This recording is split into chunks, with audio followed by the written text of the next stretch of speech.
Hey, everybody, and welcome to Getting Litty with It, the podcast where we review books we both have read, discuss them in relation to our lives, the world around us, and usually with some humor. I'm one of your hosts, Tracy, and with me is my brother, Matt. Matt, how has your week gone? It's been a pretty exhausting week.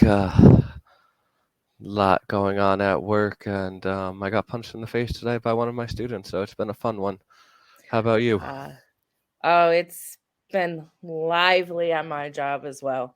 Um, we're finding that, COVID, while technically over and we don't have to follow protocols anymore, it has definitely left a long lasting impression on our students and their emotional growth. So Yeah, I'm going through the same thing. I don't think just emotional growth, but educational growth as well. I feel like the yes, 2 years of COVID learning was 2 years lost, and at this yeah, point, maybe we should have just not done the online schooling at all and just given them the time off and then reconvened in the grade they were in. yeah. I um understand there's complications to that, but there's complications to a lot of what happens, so there's not really a perfect solution. Um, but how has life been other than that? What's something good that's happened to you this week?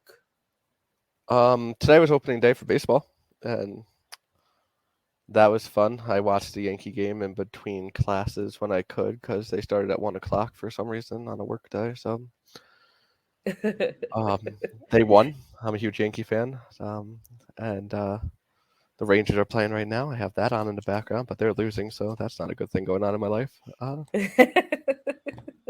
So it's like a double-edged Lucas had a sword. solid 3 out of 4 days of daycare, so that's always good.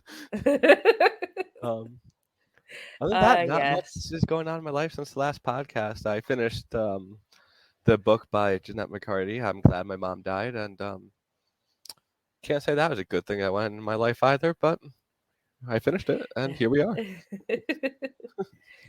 So, a good thing that happened in my life this week is that I thought that one of my students wasn't coming back. Um, he had had a suspension, and we were under the impression that he was transferring to another school. So I thought that I wasn't going to get a chance to say goodbye to him, and he was here today, so I did, and that made me very happy. Um, he's probably still transferring, but I at least got to see him and got to say, goodbye and everything. Have a little I bit of mean, closure.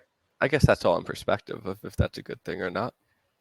Yeah, I mean, my students can be difficult because of the nature of my job. But I do end up forming a bond with every single one of them. And while they can sometimes drive me crazy, I really do miss them when they're not in school. Um, and I have a particular attachment to this kid because, he's a big teddy bear and he makes bad choices sometimes, but I really do adore him. Oh, well, at least you got to say goodbye. Yep. So that was a good thing that happened. Um, Another good thing that happened is that I got to talk to you and Dad today. So that's great. I love having our three-way conversations. Once again, all in perspective. Listen, even if it's not the best topic of conversation, we make it entertaining. It's a Well, Brea trait. fun fact about that: when you got off the phone, Dad picked up Teddy, and Teddy told him, "Don't look at him, don't talk to him." And Dad kept pushing it and trying to lighten up the mood with Teddy. And Dad goes, "Teddy, what's your favorite color?" And Teddy goes, "Don't talk to me, purple." So he still answered, but made it very clear he did not want to talk to him. So Dad kept doing that, and that went on for a few minutes, and then Teddy passed out for the rest of the car ride. So Amazing. yeah, I'm watching your I guess boys that's grow a up. good thing that happened to me. Yeah, watching your boys grow up honestly has convinced me even more that toddlers are just drunk college students, like Watch literally. Watching my boys grow up, it amazes me that I still have a full head of brown hair. Yeah. And your toes, considering that Lucas was trying to eat them yesterday. Yes. Fun fact, So, also brown hair. I don't, that's so gross. Oh man, I'm We're not so gonna keep. cut that out. No, we're not, because that's amazing. So, But okay. So on that that's note, I'm glad my mom died by Jennette McCurdy. Take two. yes. That's a fun Take inside two. joke for us because no one's gonna see take one. Yes. So if you were wondering why the podcast is a little bit late, we tried to record it on the day it was supposed to be recorded. Yeah. So it And turns out that technical difficulties has a name. That name is Lucas. yes. So normally we try to get Lucas to talk to us when we're on the phone on speakerphone, and he ignores us and wants to watch TV. But for some reason, when we're doing the same thing, but on a podcast, suddenly Lucas is very interested in talking.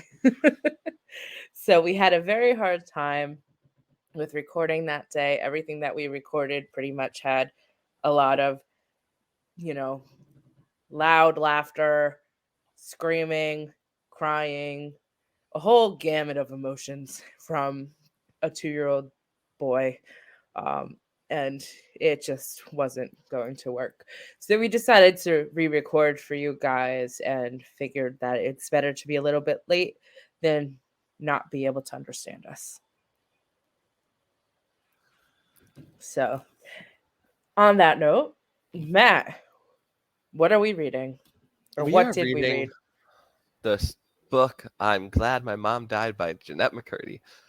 And the title is misleading because she doesn't seem very glad her mom died. But I am glad her mom died. Wow. Wise words from Matt. So, for those of you who don't know who Jennette McCurdy is, she played Sam Puckett on iCarly. She's very well known for children's shows, Nickelodeon specifically.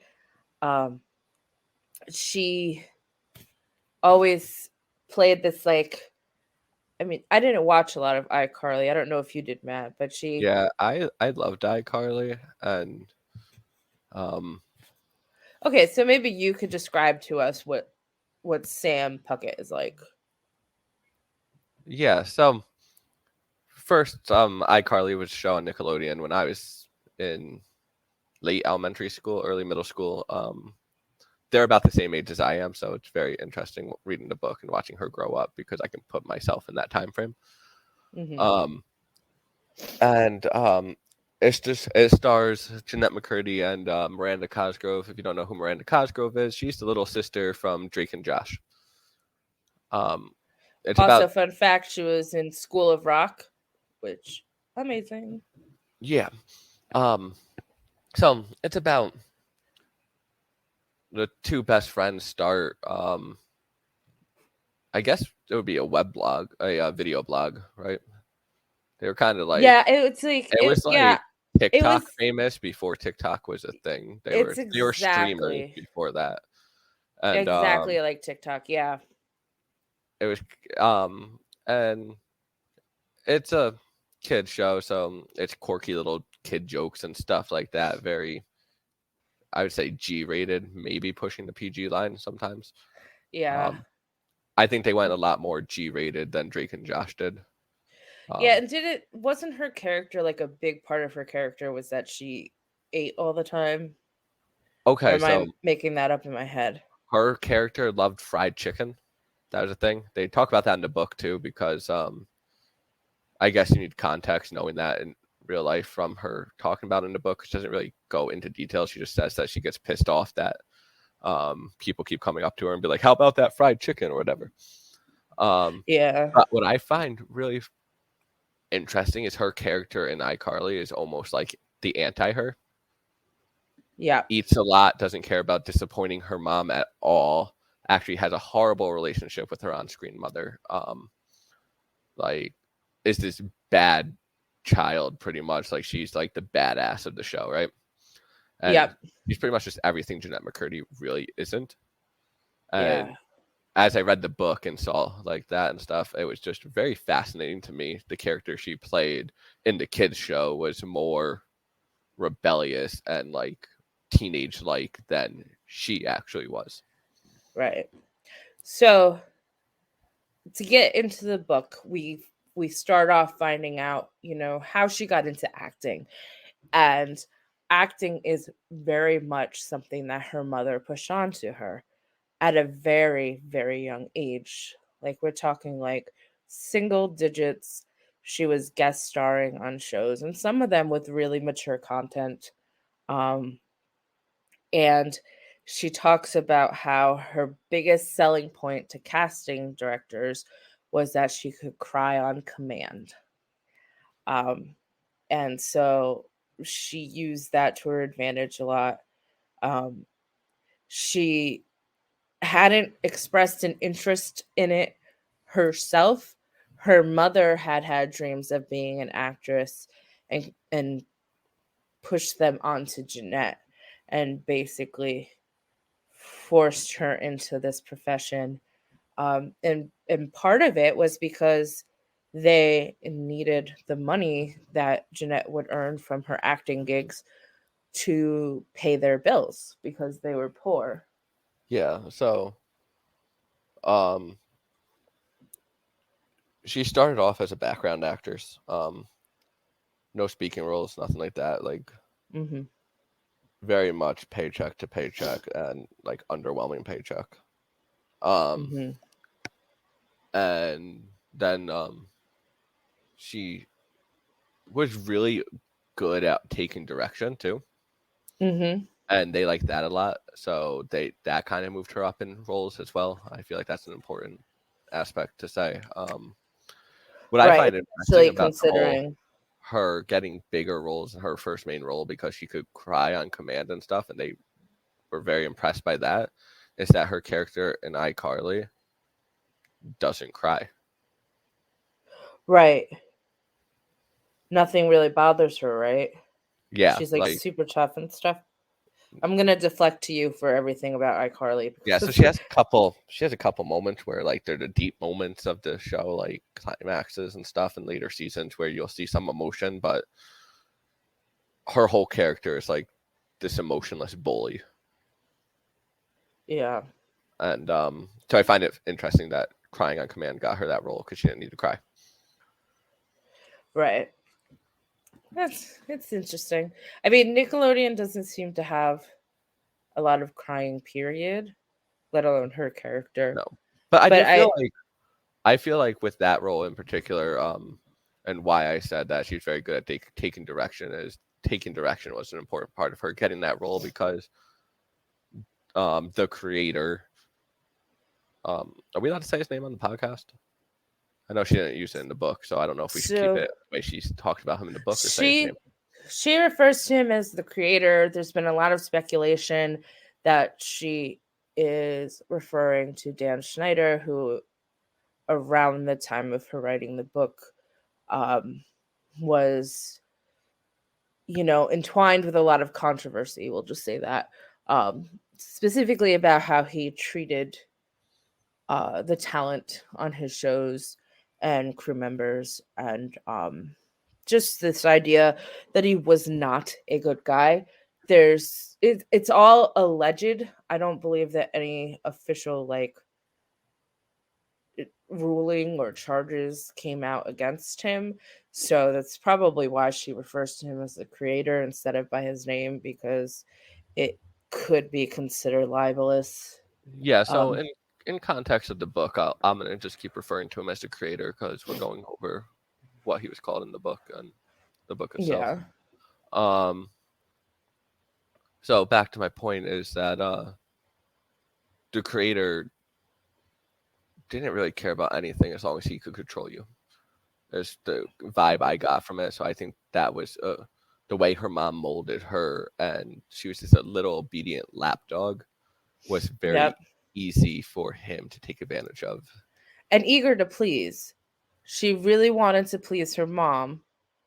Like that was her entire identity growing up, was about doing whatever it took, liking whatever her mom wanted to like, so that she would make her mom happy and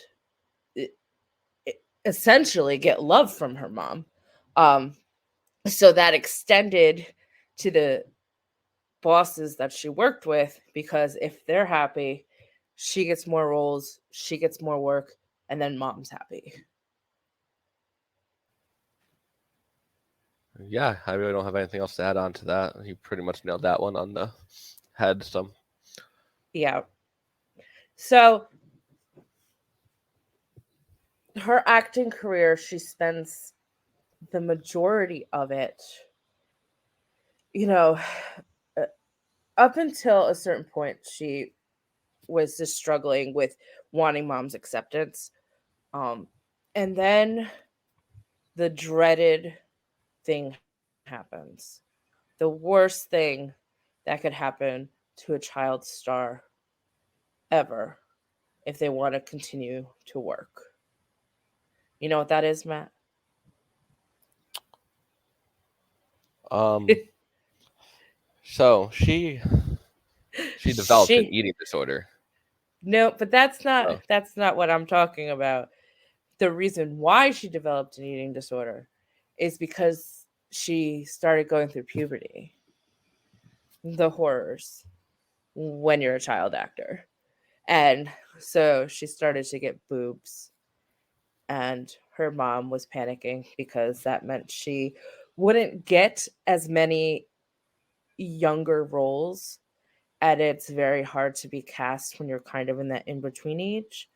Um, so her mom, quote unquote, helped her to postpone that. So, Matt, you want to take it from there? yes. Her mom's solution to helping her postpone that, which is something her mom seemed to have with her entire life, and before she got into acting, it seemed like an underlying issue was food intake, and her mom created a diet plan for her that she called calorie restriction. Um, the more common known phrase for the rest of us would be anorexia. Uh, Yes. so I don't remember what the diet was, but she was eating like lettuce and cabbage. It was literally, I think they restricted to maybe 1,000 calories a day. I don't And that much.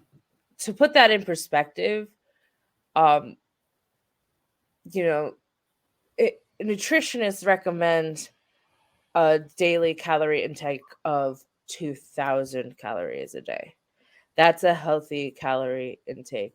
For people who are more active, they suggest more calories because activity burns up calories and you need a certain amount, to Yeah, I keep think it's, everything important running.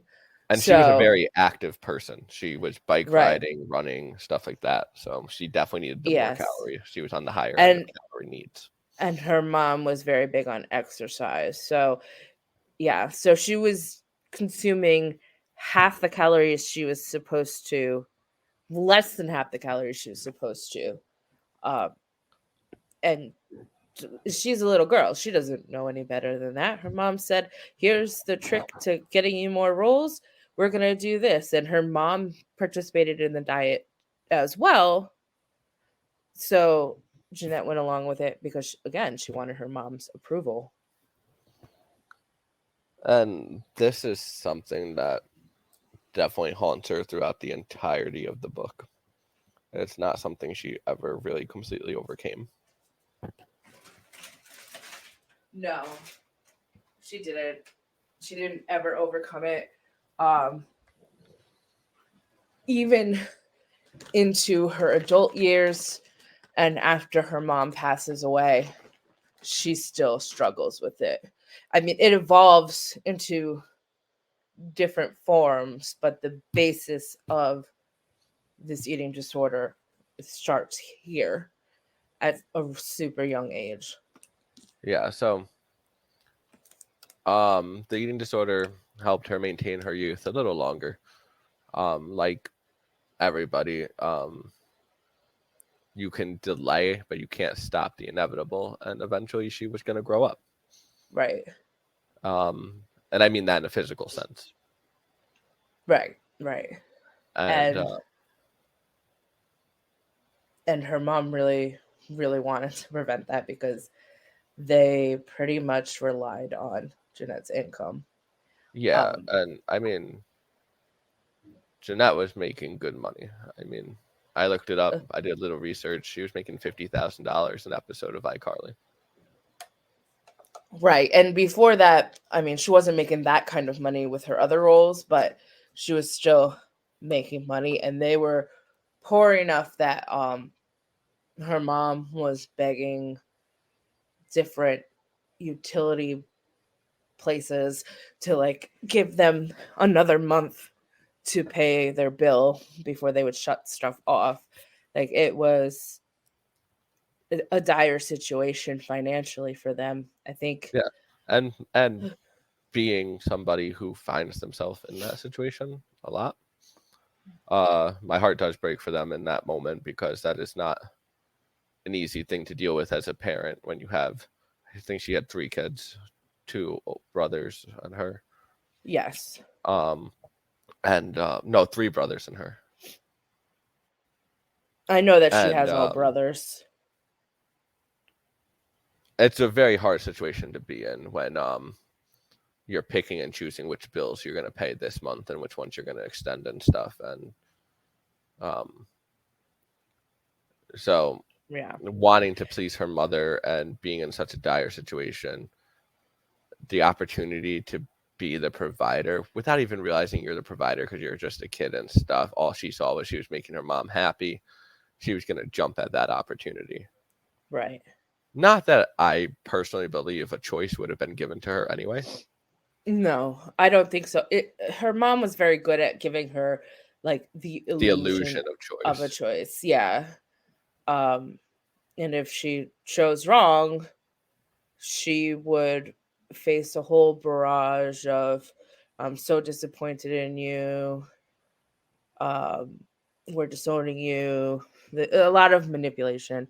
Um and unfortunately when you're a little kid, it's a lot easier to manipulate you.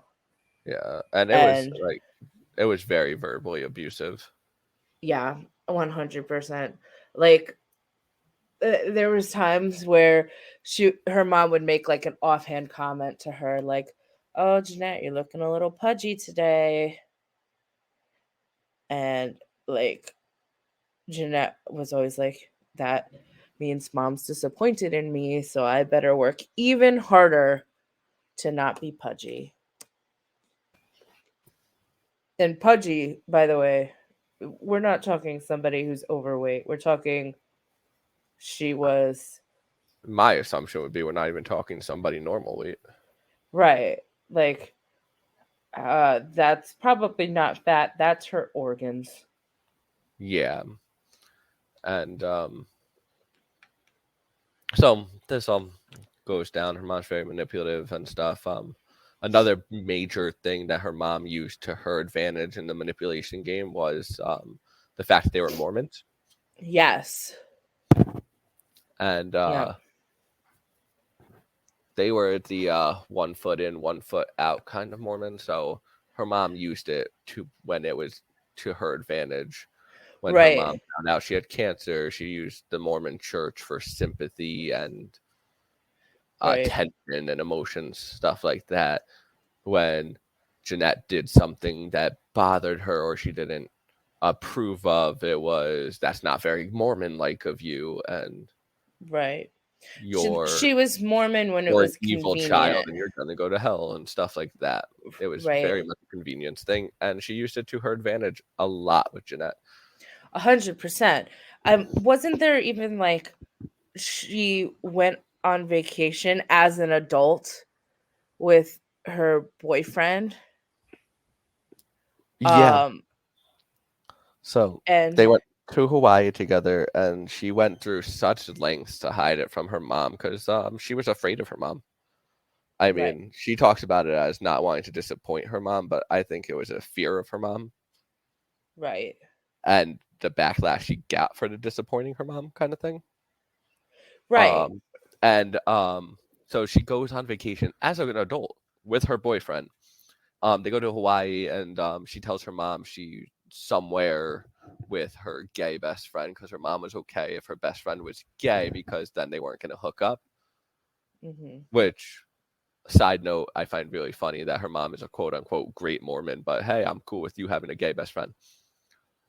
Right. But anyway, so they lie, and the paparazzi unfortunately finds them in Hawaii and snaps pictures of Jennette and her boyfriend. And by the time they notice the paparazzi and stuff, they're running back to the hotel room to not be spotted and stuff. And Jennette gets into the hotel room, and she has 37 missed calls from her mom, a bunch of email, a bunch of texts. So she gets the courage to open up one of the emails, and her mom is like, "You are a devil child. I'm disowning you. I talk to your brothers. You're no sister of theirs. They're disowning you too. You whore. You slut. You're a filthy girl," and all this stuff. And then at the Yeah. end, she goes, "Love, mom," or should I say Deb, because you're no longer my daughter. P.S. Send money for a fridge because our fridge broke. Right. And this next part that I'm going to say is purely speculation on my part. This is not something that Jennette has come out and said. This is my own personal opinion um, in analyzing that behavior. I honestly think it was less about religion for her mom, and it was more one control, because as an adult it was harder to control Jennette, and the fear is a wonderful tool if you're a narcissistic control freak. um and two, I honestly truly believe that her mom was trying to discourage any quote unquote behavior that could jeopardize Jennette's career out of selfish needs. She wants Jennette's money. So Jennette can't be running around sleeping with people because, God forbid, what if she gets pregnant? What if, you know, pictures of her leak that are inappropriate that ruin her Nickelodeon image? You know what I'm saying? So Well, it feels less like concern for her daughter and less this ever loving devotion to her religion, and more, again, this need to control Jennette's life. so to me, I feel like it goes deeper than that. I mean, I think you nailed it with the never-ending need to control Jennette's life. I don't think it's just about the money though. Based off of the other situations in the book, like when Jennette finally gets her own place, and it's very instantly not her own place. Her mom asked to spend the night every single night until she just stops asking, and Yep. then she's gonna have a sleepover at Miranda's house, and um her mom is like, "But I need you here. You're my best friend," and like guilt tripping her to stay and stuff. Mhm. So I feel like the Hawaii situation is not as much the money thing because they're set with the money at that point, and she has the roles, and that's not going to stop her getting roles. Mhm. Let's be honest. But I do feel like if she has a boyfriend or she has love for somebody else, there's a jealousy issue there, and the mom wants all her attention. There's definitely a jealousy issue there, and there's definitely like an unhealthy, almost like possessive relationship um that her mom has with her. Um but I will say this, Yeah, so people it's very have people have lost their acting careers for less. I mean, Jamie Lynn Spears lost her acting career because she got pregnant. I would say that's for more, but that's just my opinion. That's what? That I would say that's more. That's just my opinion. Nobody I was mean, gonna. Nobody on that set was batting an eye at she was having sex. It was the fact that she got pregnant and they couldn't hide that in a kid's show. right.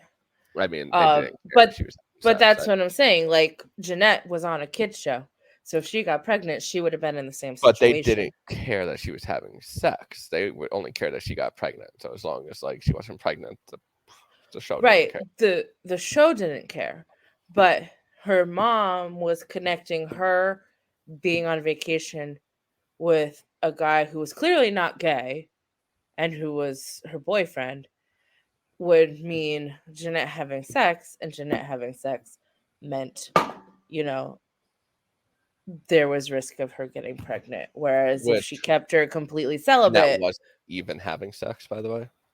right? But her Like mom that whole assumed, time. Yeah, like any parent would, just right? not to the extent and the reaction that her mom had. And the reality is, Jennette was an adult by then, so if she was, it's still okay. Like she was an adult, but there was no boundaries with her mom. Yeah, I mean, I'd say the only not okay thing about it is how sheltered she was her whole life. That she really didn't know anything about safety. But that's not the discussion and not for me to input. But also, like, whose fault is that?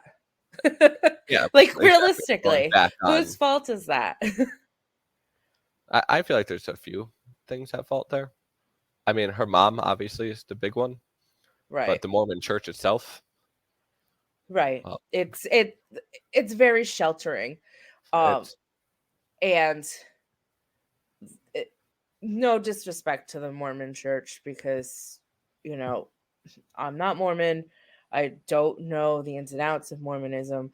I do know that a lot of people who used to be Mormon and aren't anymore discuss how being in the Mormon Church is so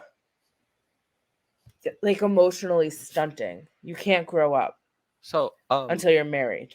I want to open a question Essentially. up for the comments and see what our viewers have to say. If we have any Mormon viewers, I'd be shocked if we did. But if we do have any Mormon viewers, I want to know what it's like to be part of a cult.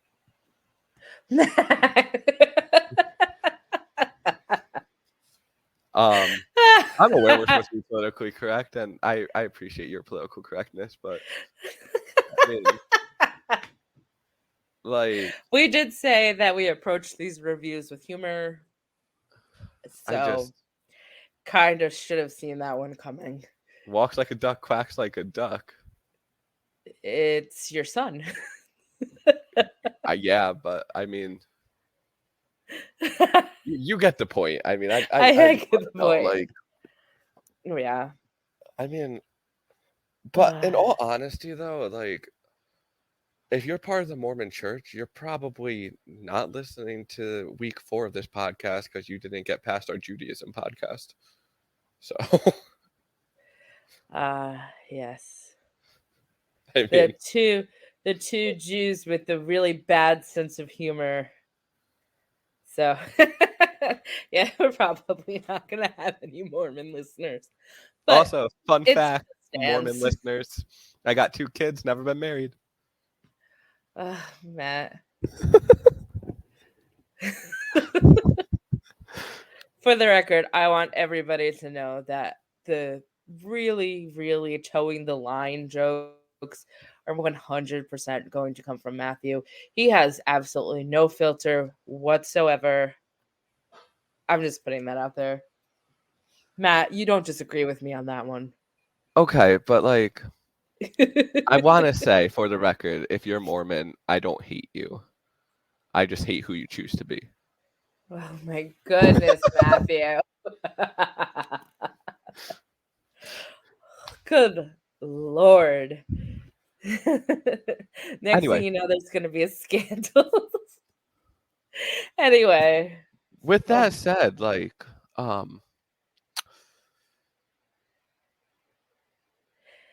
She was she very sheltered. yes, she was very sheltered. um, She and was very sheltered, religion played and a big part of her life. And the reason I brought up the cult question and made it the joke about that is it's there's a part in this book where she talks about the different tiers of Mormonism, and she does it. yes, There's two different parts she does it. The first part is in her childhood, when she gets assigned her role at like age 12 or whatever. I guess it's like the Mormons version of a bat mitzvah. yeah, I It's your guess. coming of age, but which is funny because they don't like you coming of age. But anyway, um, so they get a role, and her role was like in the second tier, is how she describes it. So there's like a top tier, you're the best Mormon ever, you're going to like super Mormon heaven, and then there's the Yep. lower tiers for like the halfway in Mormons and out, and it really bothers her. So she asks her mom, and she's like, "Are we bad Mormons? Are we going to stop going to church?" And her mom's like, "Ha ha ha! Of course not." Fingers crossed behind her back. Um, Yeah. and then there's another part in the book where she's talking about the different tiers of heaven and how her mom is in the top tier of Mormon heaven, laughing at all those peasants in the lower tiers. And like, that's not religion. That's a cult. Yeah, I mean, I'm not gonna agree or disagree with that statement, but I think it's important to point out that the reason why the church was assuming that they were Mormons who were going to defect is that they were missing church a lot because her mom was taking her to auditions and she was filming, guest roles and taking classes. Um, so her acting career was, in a way, interfering with their religion. But her mom was okay with that break in Mormon tradition because it benefited her. But we're going to disown you if you go on vacation with your boyfriend. Yeah, and back to the Mormon things. I'm not done with that. Uh, Ted Cruz is a Mormon. Oh, I didn't know that. You don't need any more context. Yeah, when the Zodiac killer is a Mormon, you gotta You got to question it. you gotta run the other way. Oh my god. Yeah, better than their God. Anyway, You know who else is a Mormon? who? Jodi Arias, who murdered Travis Alexander. Yeah, I watched this whole documentary on Jodi Arias, Yeah, that's and where the majority of my knowledge on Mormonism comes from, quite honestly, is those escape from polygamy things like documentaries and movies and stuff, so and the Jodi Arias trial. have you ever heard of like the hot crazy scale? Yes. She is a conundrum to me Yes. because like going by the hot crazy scale, she's fine. You could date her. She was very hot.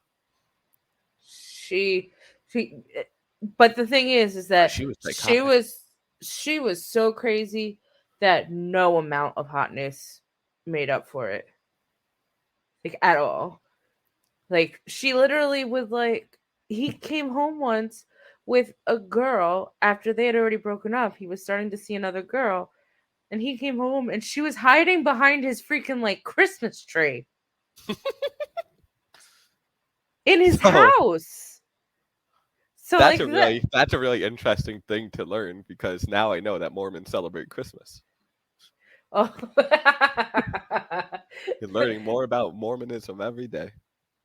I think you're thinking of Jehovah's Witnesses who don't celebrate holidays. No, but could you imagine Mormons mixed with Jehovah Witnesses?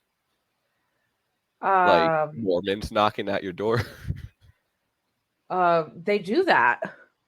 Do I they? feel it. Yeah, that's a big part of the premise of the musical The Book of Mormon. Like there's a whole song about them knocking on people's doors and trying to convert them. That's very concerning because I'm easily swayed. We know. We know. Funeral Matt. Oh my God, if a Mormon came up to Funeral Matt, we'd be having a different podcast right now. 100%. So for those of you that don't know, normal Matt does not like people. He like avoids people, especially like crazy extended family people. And funeral Matt feels sad and wants to connect with everyone. So funeral Matt gives his phone number out to all the people he usually tries to avoid. And then normal Matt pays for it later. Yeah. So, real talk, this podcast has gotten so far away from me here. I don't even know how to bring it back into the book.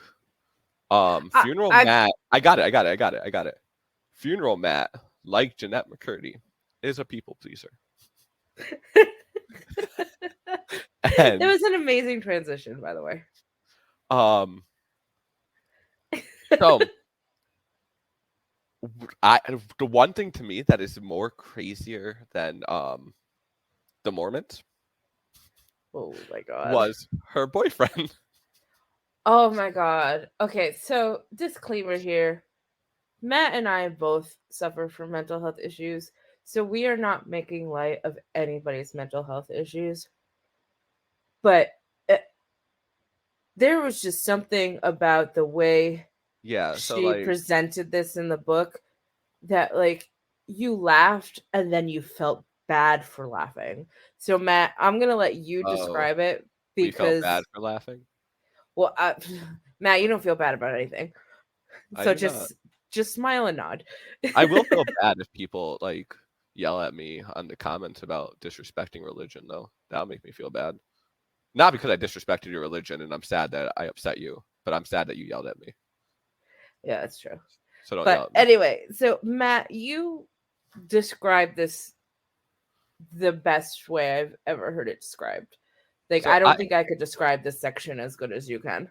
so I'm going to describe this in like a one man show kind of way, I think. Okay. Go That's for not it. how I described it the other time, but I think it would be fun. I I every time you've ever described it though, it's been hilarious. So I So have faith in I you.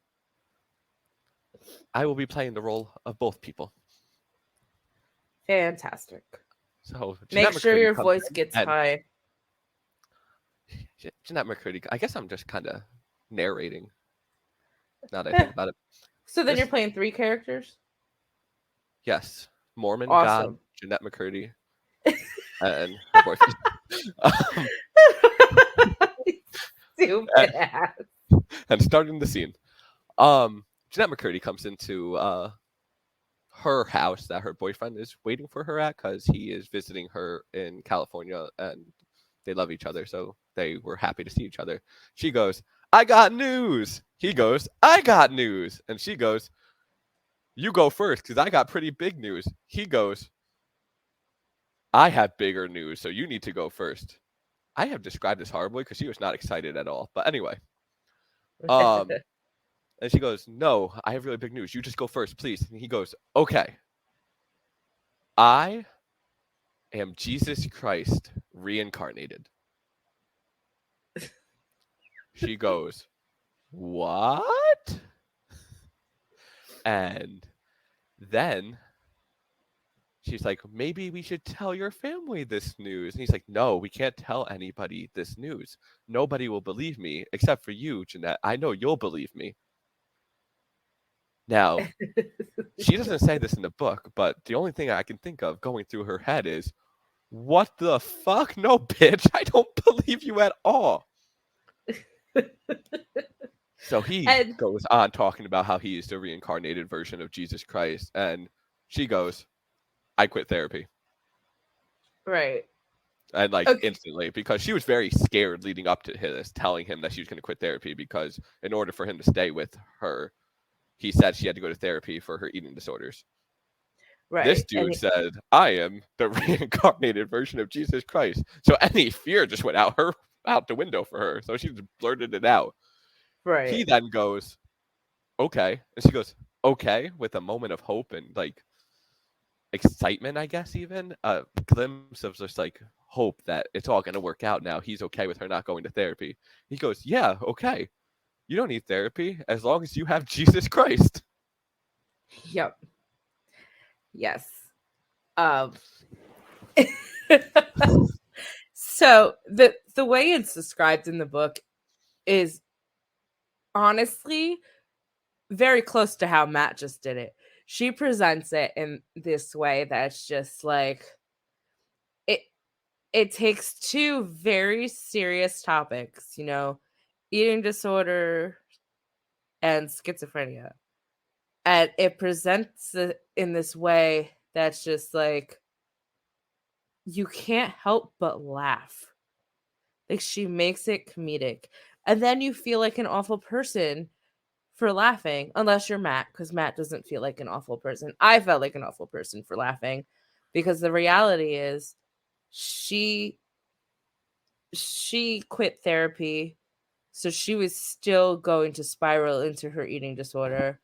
And he had developed schizophrenia and was basically in a mental health crisis. Yeah. And And he was having a full like episode, and it really isn't funny when you get to the bottom of it, but right.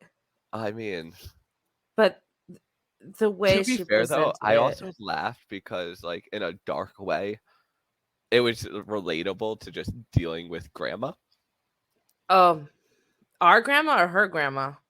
Our grandma, like mom's mom, who also Oh, suffered from schizophrenia and had outbursts like that yeah. we would like reminisce on and we would laugh about, and other families probably wouldn't because it's fucked up, but that's how we do things as our family. So it reminded me of one of her episodes, and I got a Yes. good chuckle. It reminded me too. Like I thought of that too. Um it it was And I feel it like was anybody else, it interesting. would have been like reminded them in a way that they would have been like, "Oh, I'm sad." But Yeah. it Meanwhile, was, we're like, "Oh yeah, remember when grandma did that thing that was hilarious?" yeah, like I'm not going to tell the stories, but it was relatable, and Yeah. it was just like, and the shock value, I guess, of this moment, especially listening to it on audiobook on my lunch break. Oh yeah. Oh yeah. So let's discuss how awkward it was to be reading it in a school setting versus no like regardless of how you were reading it, whether it was like the text version or you were listening to the audiobook. Let's discuss that a little bit because what happened to you made me laugh. So I Oh, want you to recant it to everybody who's yeah, so listening. I think I'm gonna do it in full detail for everybody instead of like the quick snippet I gave you. Yes. So it is my lunch break, and I don't feel like walking out to my car because I just didn't feel like it. So I went into the library and sat in the back and just listened to this audiobook because I take any time I can get to just read and stuff to get prepared for these podcasts. So it was a good time. And I'm like, all right, it's a book by Jennette McCurdy. We're fine. This is appropriate for school. We're good. I'm in the back of the library listening to this with a class going on in the front. And all of a sudden, over my phone, I hear he inserted his big dick inside of me. And I was like, Oh my god. oh, I'm going to turn this off. Holy crap. But you know what? Shame on me because that was like 3/4 of the way through the book at that point, and I should have known better and known what I was getting myself into. I mean, to be fair, like I didn't expect there to be so much. I mean, I expected there to be some discussions of sex because a lot of memoirs have them. Um, but generally, it's like we had sex. I loved him. Blah blah blah. Um, she she includes some detail that I just was not expecting. Yeah. Like So there's pieces of it that's semi pornographic. yeah. So speaking on that, I think I would really like to go back to a week one podcast and have an AI read this book and then write the steamy romance novel again. Yeah, because it's insane, and like I didn't have quite the experience that you had. Um, I was reading it the text version um on my lunch break, but I take my lunch break in my classroom, and my students like to like gather around me because they like to talk to me.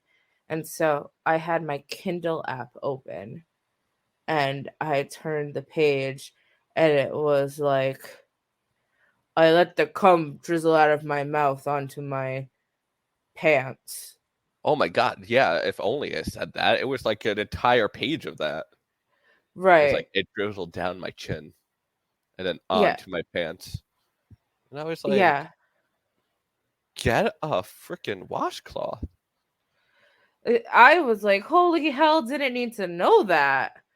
And I was like quickly trying to click out because like my my vision on computers isn't that great.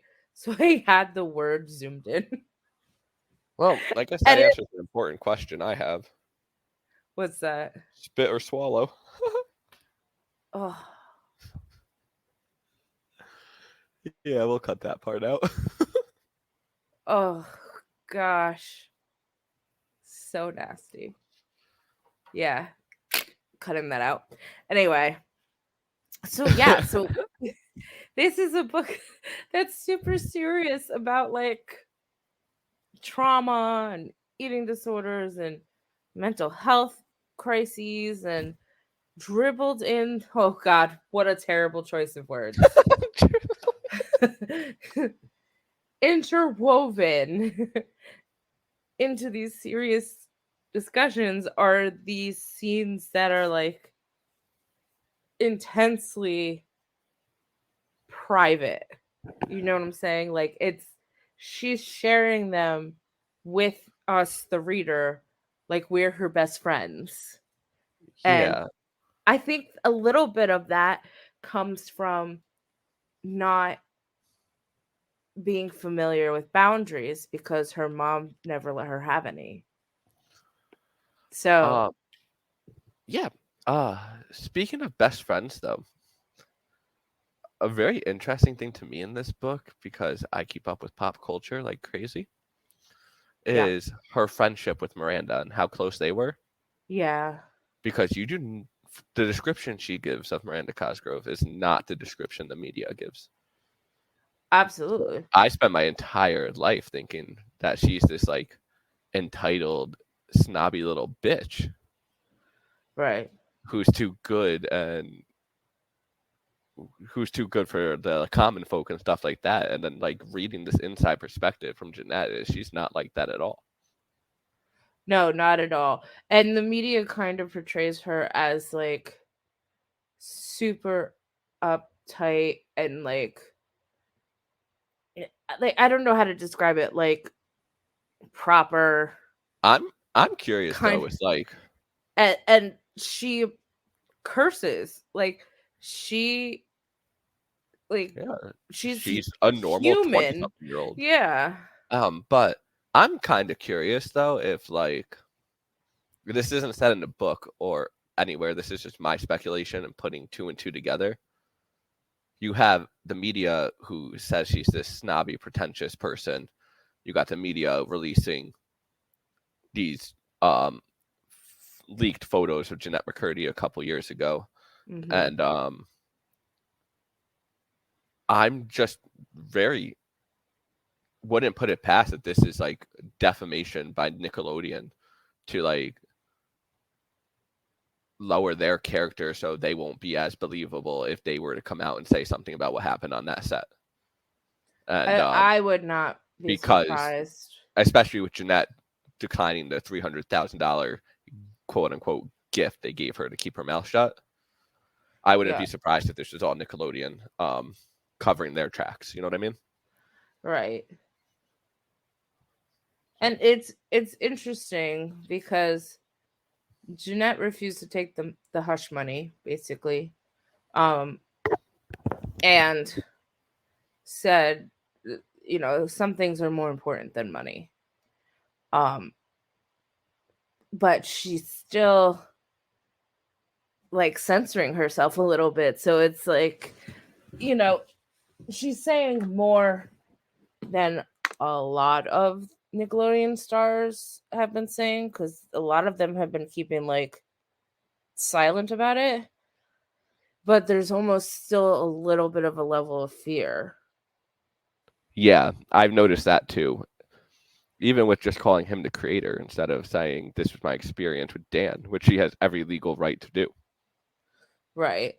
And And like when she talks about Sam and Kat, like she puts out what happened, but she keeps it so close to her chest, like the identity of the people who did the things to her. You know what I'm saying? yeah, Like,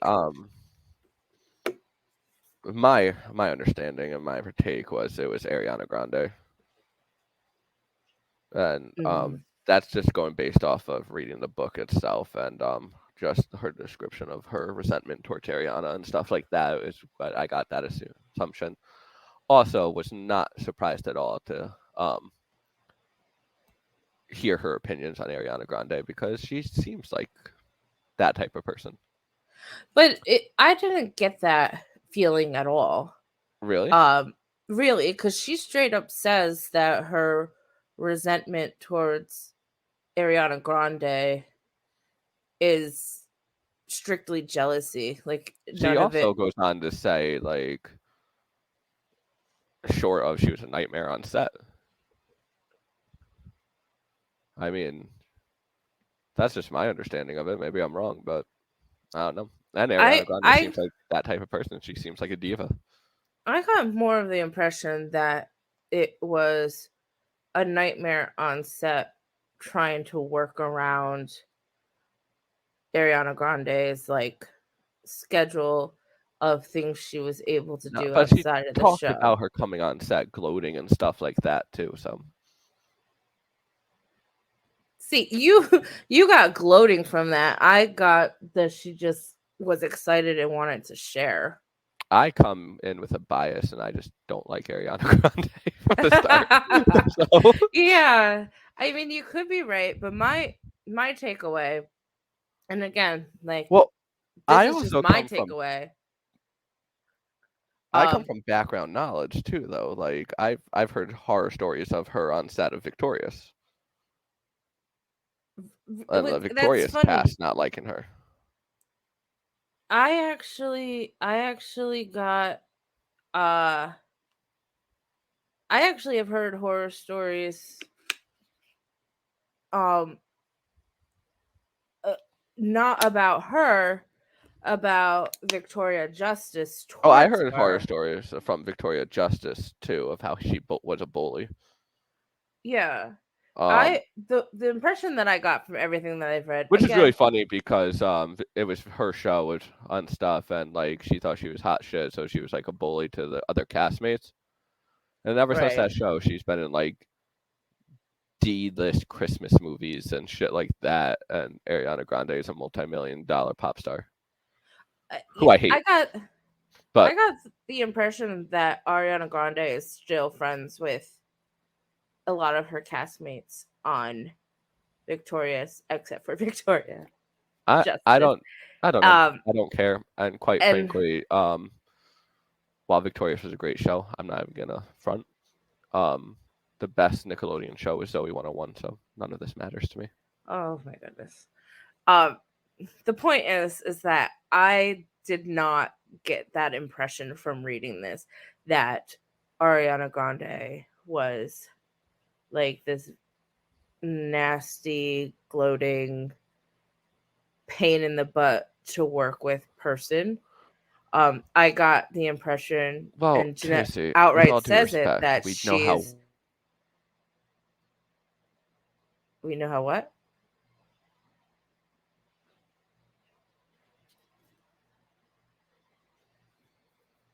Hello? Did you mute your mic?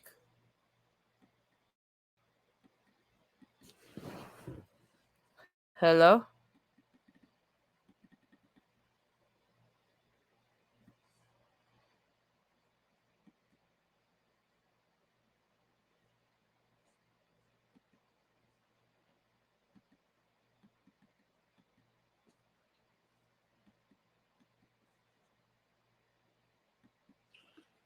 Nat? you there? Yeah, what happened? We're having like Wi-Fi issues or something. We're having connection issues. It's showing up in the top left. Weird. Well, we can cut that out anyway. Yeah, Um, the last thing I heard, I I don't even said remember. that we all know that I'm a better judge of character than you. And I never have my issues at reading people, and I read them perfectly. Yeah, of course, Mr. Why'd you say hello like that? Well, Why are there's you a so rude way. cranky? There's a nice way to say hello, and there's a rude way to say hello. For the record, I said hello. And you said, Um, why are you so cranky? yeah. So So with your that, judgment, not great. said, and it's time to trust my judgment, Tracy, would you recommend this book? um so here's the thing. I enjoyed it. I enjoyed reading it. It was nothing like I expected it to be. Um I kind of wish I went into it with a more accurate understanding of what I was going to be reading, because I don't think that it was portrayed in a way that accurately represents what you end up reading. Um, would I recommend it? Probably not in my top 10 list. Um, Not even my top 10 list of memoirs, but you know, it wasn't a horrible book. I just don't think it was one of my favorites. Yeah. How did you feel? I I'm on the fence.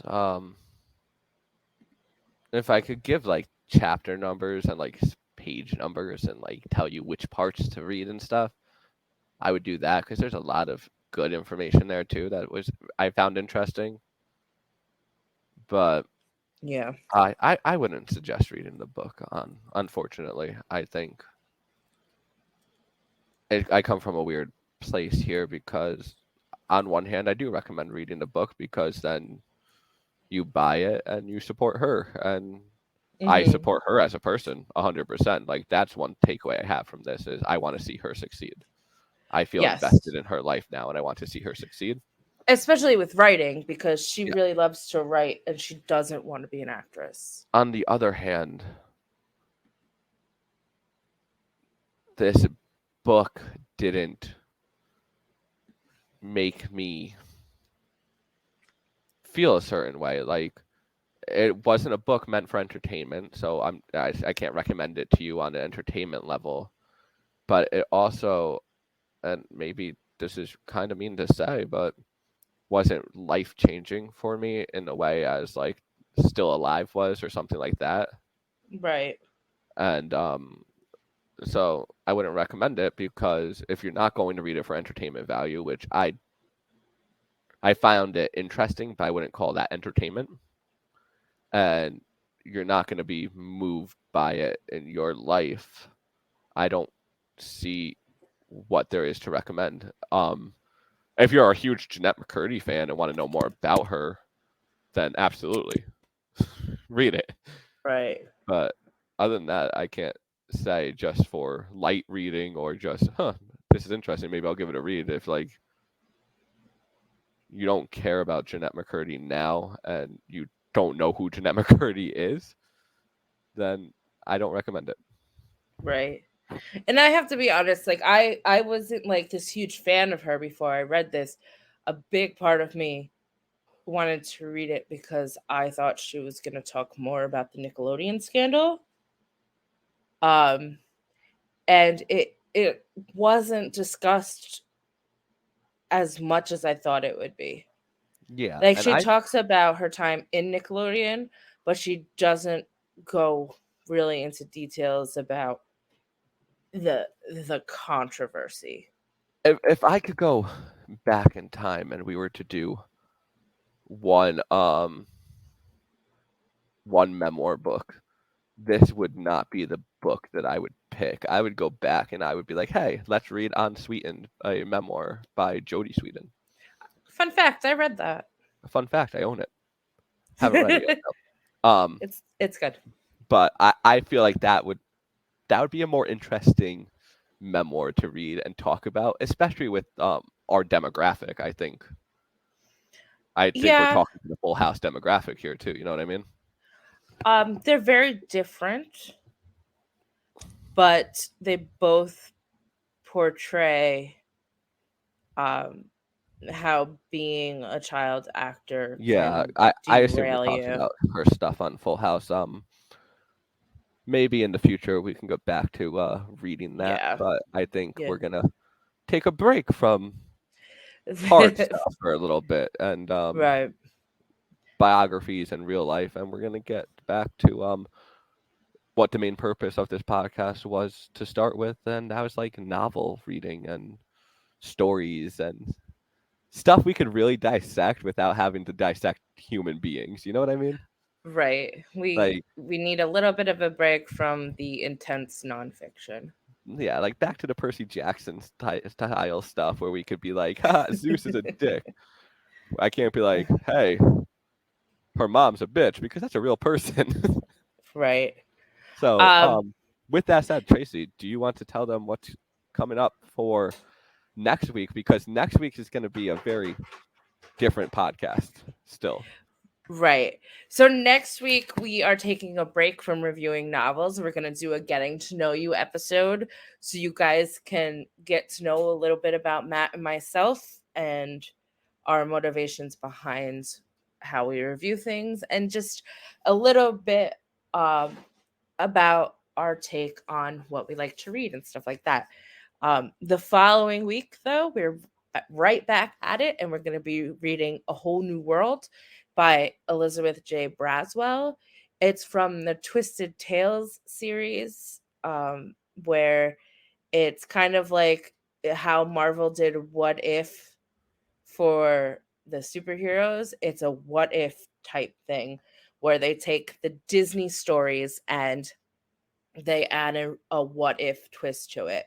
So this one is Aladdin, and it's what if Aladdin didn't find the lamp. So And we're gonna have fun with that one. yeah, and I think it'll be a fun thing to do is open up the comment section and have people start suggesting books. Absolutely. Would Um, love to get your suggestions.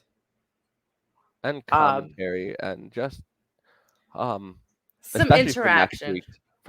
week podcast particularly, it would be if cool if you have any questions for us and would like to know more about us, and if you have stuff you want to know and Right. write them in the comments. I'll give you a little taste of next week and a little bit about me. I'm not a Mormon.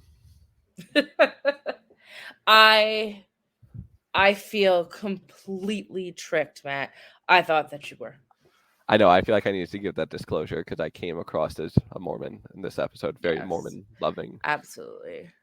So, on that note, Matthew, where can they find us to leave these comments?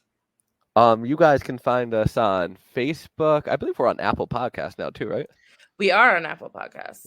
Apple Podcasts. Are we on Spotify? Yes, I'm doing we a are really on bad pretty job much. at telling people where to find us. I'm asking you where to find us.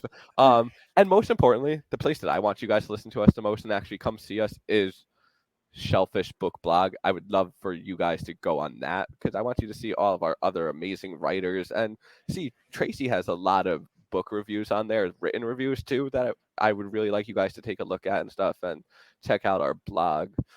So, And you can leave comments on there, so we'd be able to see them.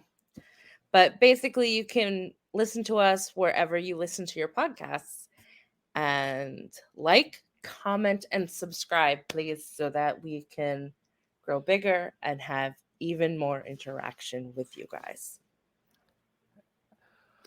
on that note, this was Getting Litty with It, episode 4. I'm glad my mom died, and I am so thankful for you all listening, and have a great rest of your evening.